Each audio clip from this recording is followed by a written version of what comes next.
Bismillahirrahmanirrahim. Assalamualaikum warahmatullahi wabarakatuh. Alhamdulillahi rabbil alamin. Wassalatu wassalamu ala rasulillahil karim. Nabiyyina al-amin. Sayyidina Muhammadin wa ala alihi wa sahbihi wa dhurriyyatihi wa ummatihi ila yaumiddin. Wa ba'du. Saudara-saudariku dimanapun Anda berada, kita bermohon pada Allah Subhanahu wa Ta'ala, semoga seluruh rangkaian ibadah siam kita yang ditunaikan sejak hari pertama sampai dengan hari ini, semoga berkenan diterima oleh Allah Subhanahu wa Ta'ala dengan penerimaan yang terbaik, insya Allah. Edisi kali ini akan melanjutkan bahasan kita di pertemuan yang lalu terkait dengan amalan-amalan utama yang umumnya Nabi kerjakan dalam kesempatan menunaikan ibadah siam. Masih ingat peta yang kita buat? Kita telah uraikan dalam ibadah malam, sholat qiyam itu dengan sifat tarawihnya. Kemudian selesai waktunya dijeda dengan sahar, dengan ibadah sahurnya. Lantas kemudian masuk ke fajar dan dimulailah penunaian ibadah siam itu sampai ke maghrib. Kegiatan Nabi pada umumnya yang memaksimalkan satu amalan, memperbaiki diri, bersikap lebih lembut, dan ditunjukkan dengan gemar berbagi. Bahkan diilustrasikan dalam hadisnya seperti kita urai di pertemuan lalu, menurut keterangan sahabat junior Ibnu Abbas radhiyallahu taala anhuma, kana an-nabiyyu sallallahu alaihi wasallam ajwadan nas wa ajwadu ma yakunu fi Ramadan. Adalah pribadi Rasulullah sallallahu alaihi wasallam sangat lembut, sangat baik, sangat gemar berbagi, dan itu bertambah kegiatan beliau saat masuk ke bulan Ramadan. Maka saya ingin memulai dengan mengevaluasi diri dulu sampai hari ke-9 ini, sudah berapa kita maksimalkan perubahan karakter menjadi lebih baik dan mulia di hadapan Allah Subhanahu wa Ta'ala sesuai dengan petunjuk Rasulullah, sekaligus dengan kegiatan berbagi yang kemarin telah kita tunjukkan peta-peta kegiatan ini. Sekarang kita sambungkan berkaitan dengan kegiatan yang kedua yang dimaksimalkan Rasulullah SAW di bulan Ramadan dalam fase siam. Sekalipun saya tekankan pertemuan lalu bahwa kegiatan Nabi ini sering dimaksimalkan di malam hari, tapi petunjuknya terbuka umum untuk kita kerjakan pada kesempatan siang harinya, yaitu interaksi dengan Al-Quran.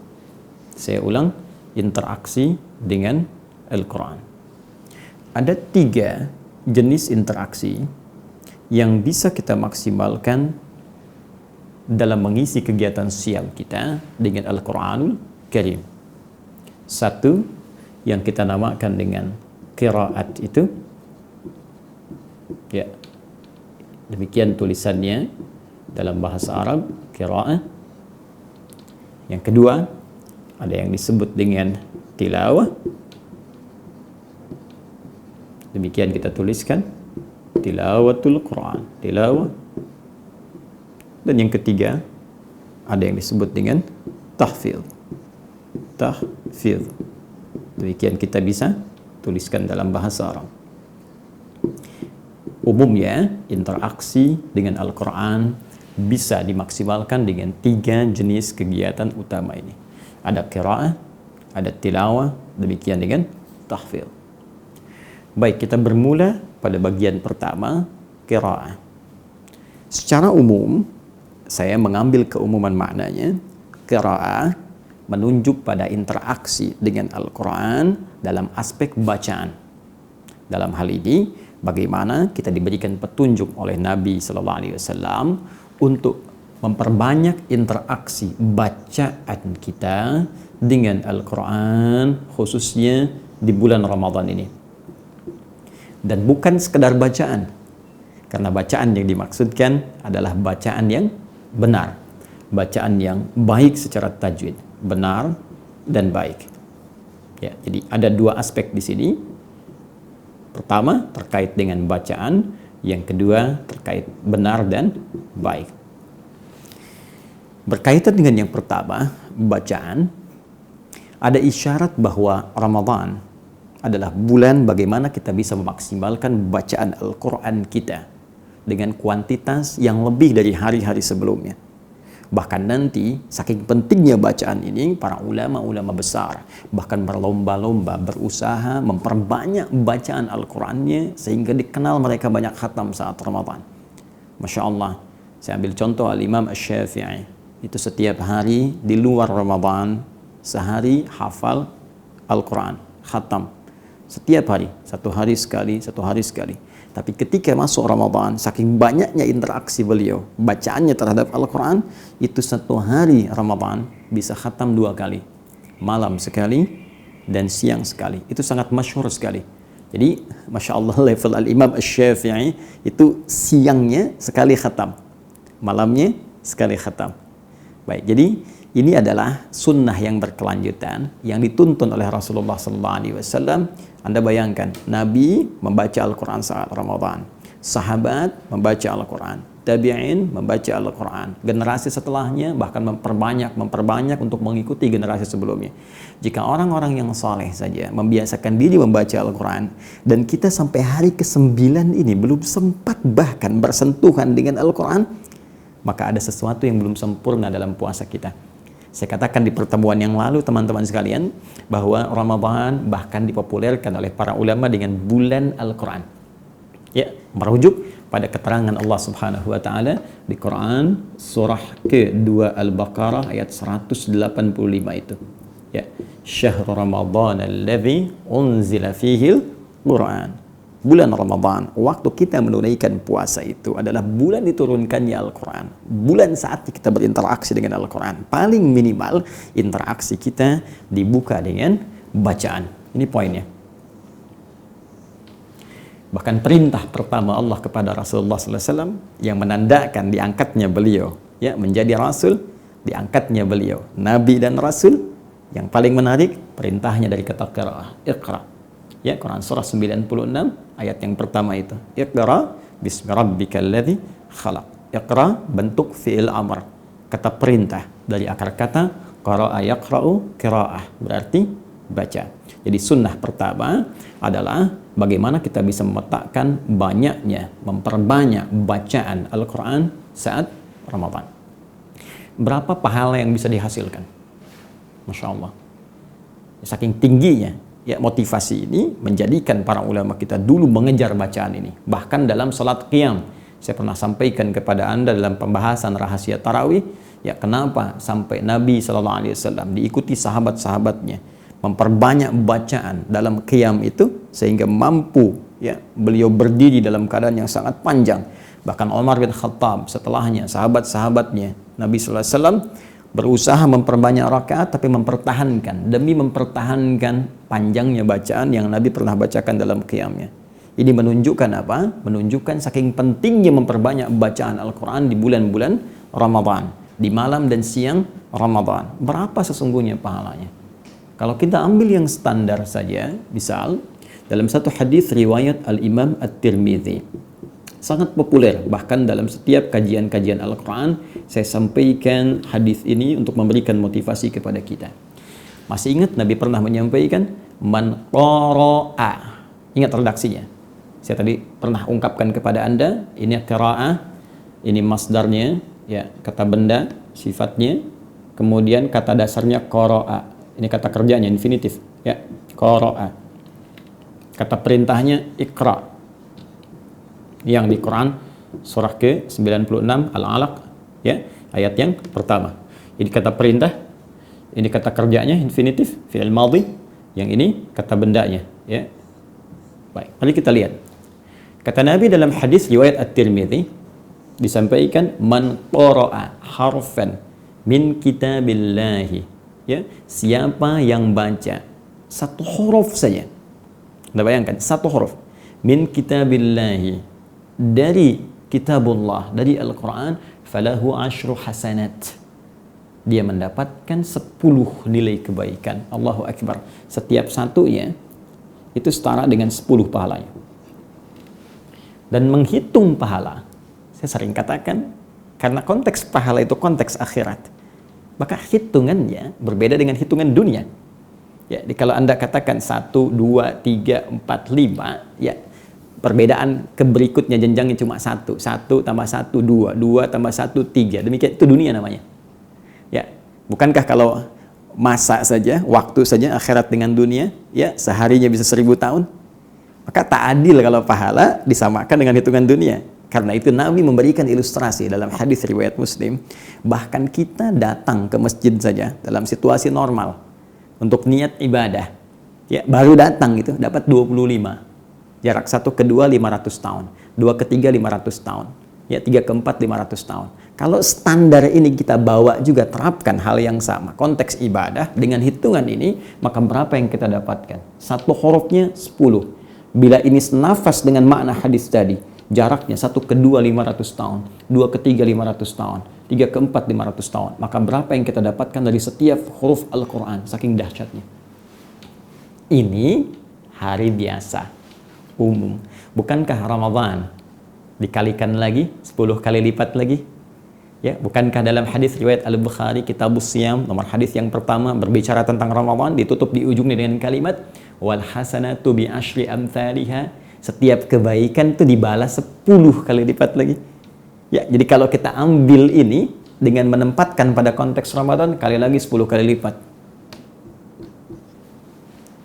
Bisa kita dapatkan satu hurufnya, setidaknya dengan izin Allah, bisa diberikan 100 kali lipat, beda dengan hari-hari sebelumnya. Kalau kita bisa bacakan Bismillahirrahmanirrahim 19 huruf, berapa kali pahala kita dapatkan? Dan bukankah rumus pahala itu lawannya adalah dosa, yang dengan kaidah rumusnya setiap pahala akan menutup dosa, ya kan? Kan ini rumus kehidupan, ya.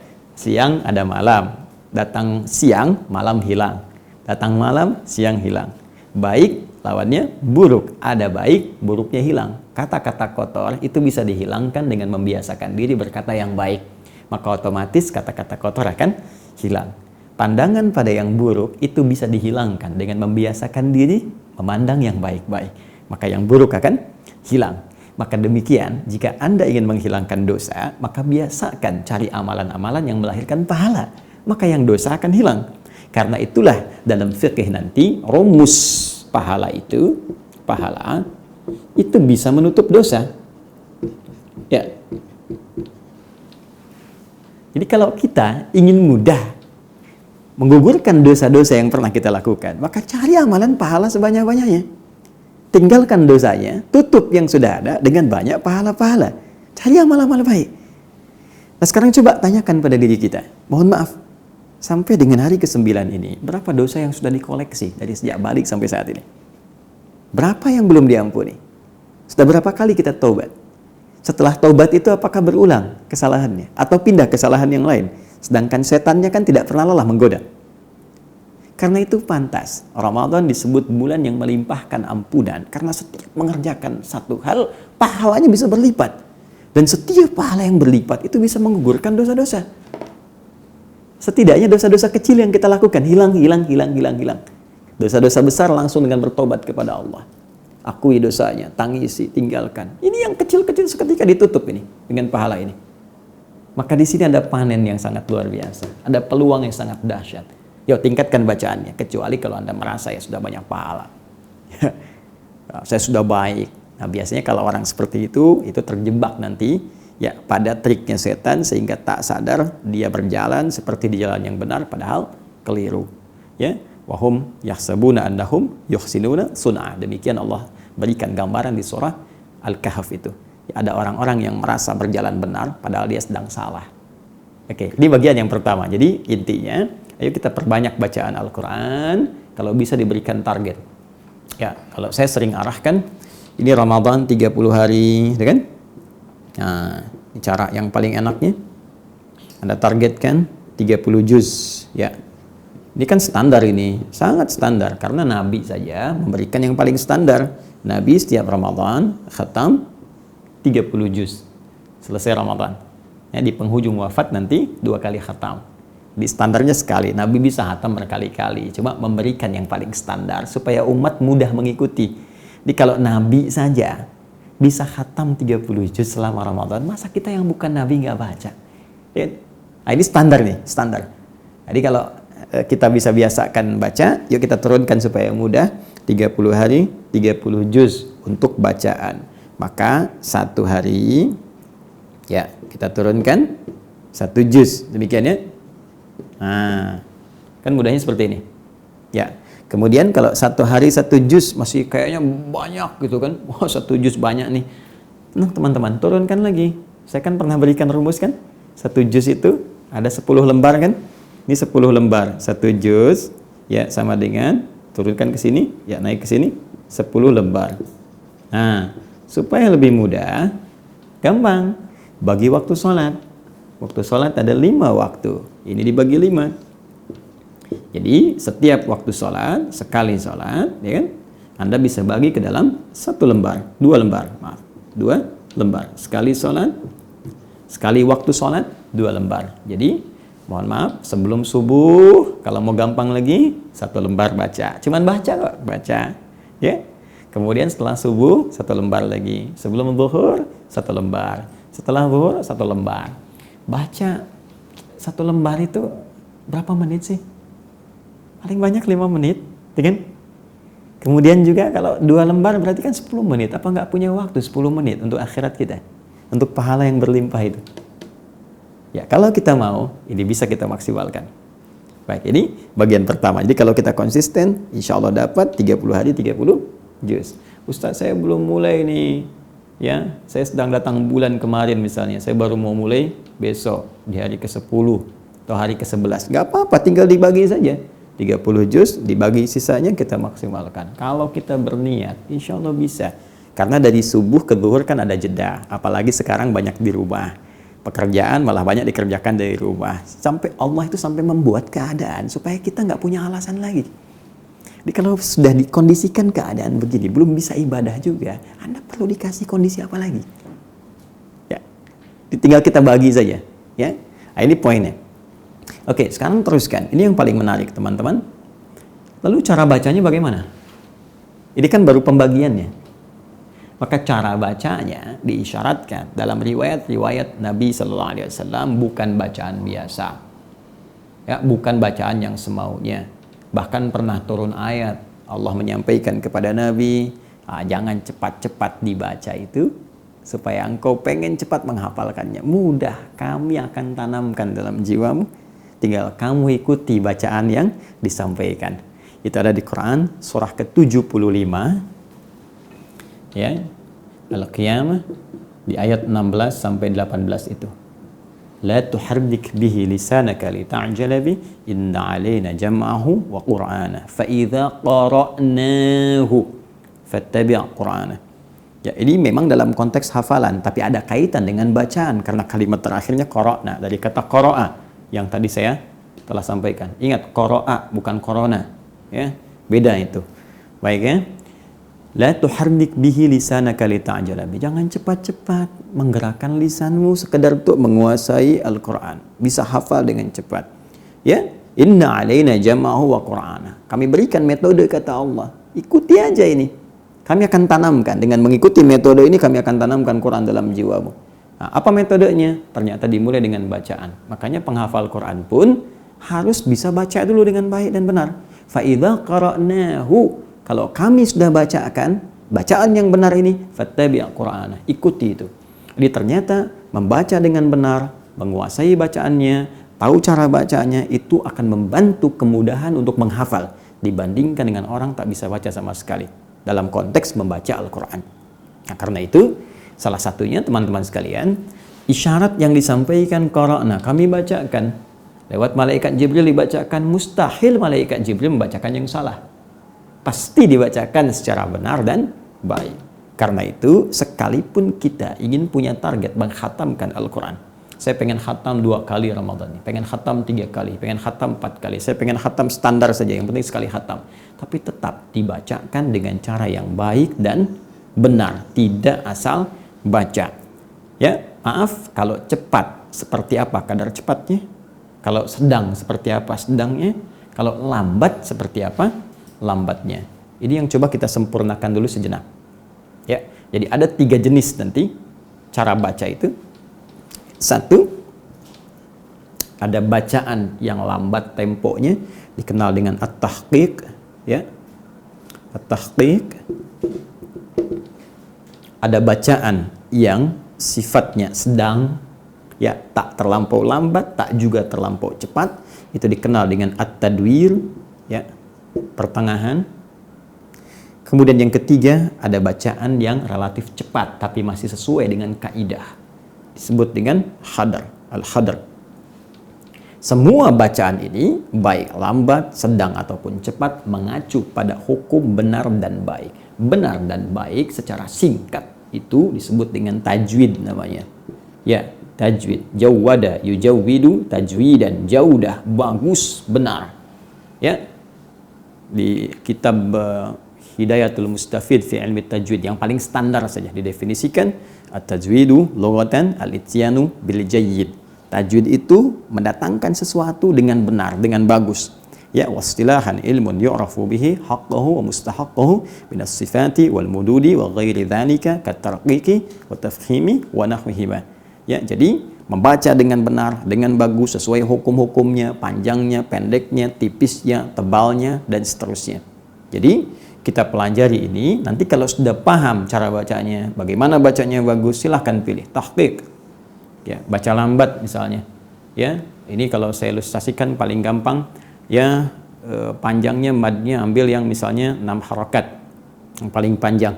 Ya, kita contohkan misalnya di mad arid bis sukun di Al-Fatihah misalnya kan. Bismillahirrahmanirrahim.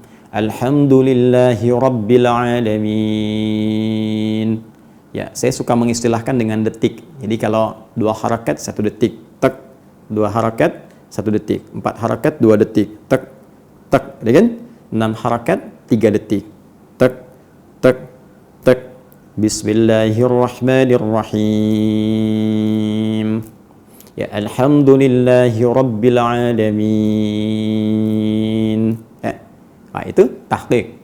Kalau kita ingin jadikan misalnya pertengahan, ya ambil yang tengah-tengah di antara 6, ya, selang ke-4, selang ke-2. Jadi stepnya 2-2, ya. 2, 4, 6. Maka ambil yang 4 harakat, 2 detik. Bismillahirrahmanirrahim. Alhamdulillahi rabbil alamin. Ar-Rahmanir-Rahim. Ya. Kalau kita ingin cepat, pakai yang hadar misalnya. Hadar 1 detik. 1 detik kita gunakan dengan 2 harakat. Bismillahirrahmanirrahim. Alhamdulillahi rabbil alamin. Ar-Rahmanir-Rahim. Maliki yaumiddin. Kalau wakaf, kalau ingin sambung, boleh satukan. Ya, harakatnya bunyi di akhir. Bismillahirrahmanirrahim. Alhamdulillahi rabbil alamin. Ya. Bismillahirrahmanirrahim. Mi-nya bunyi kalau nyambung. Ya. Bismillahirrahmanirrahim. Alhamdulillahi rabbil alamin. Ar-Rahmanirrahim. Maliki yaumiddin. Biasanya ini kalau berjamaah dipakai tarawih, ini lebih diutamakan karena tak terasa, ya. Tetap sesuai tajwid, bacaan bagus, benar, ayatnya dapat banyak. Ya, daripada panjang-panjang cuman 1 ayat. Ghairil maghdubi alaihim waladdallin. Amin. Yasin. Allahu Akbar. Itu, wow, udah pakai macam-macam kan? Tahqiq dari awal Fatihah sampai ke situ cuma 1 ayat, tidak. Kita bisa gunakan, silahkan, nggak ada masalah. Tiga-tiganya ini semua tartil, ya, terukur, bagus, benar. Cuma patokan tajwid itu digunakan.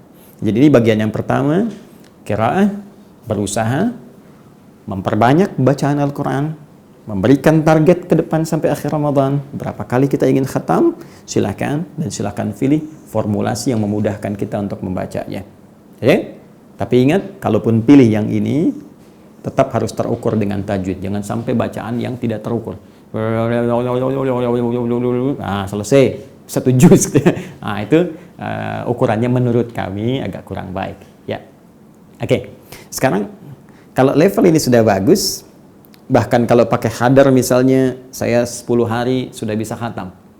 Nah, alangkah baiknya kalau Anda bisa bagi hari berikutnya, pindah kepada step yang kedua, yaitu tilawah. Dan ini pahalanya tidak kalah banyak, bahkan bisa melebihi yang pertama. Karena katanya beda, ini qiraat, ini tilawah, pasti maknanya pun tidak sama. Dan caranya pun bisa berbeda. Seperti apa caranya? bacaannya dan pahala yang mungkin kita dapatkan itu yang kita nanti akan uraikan.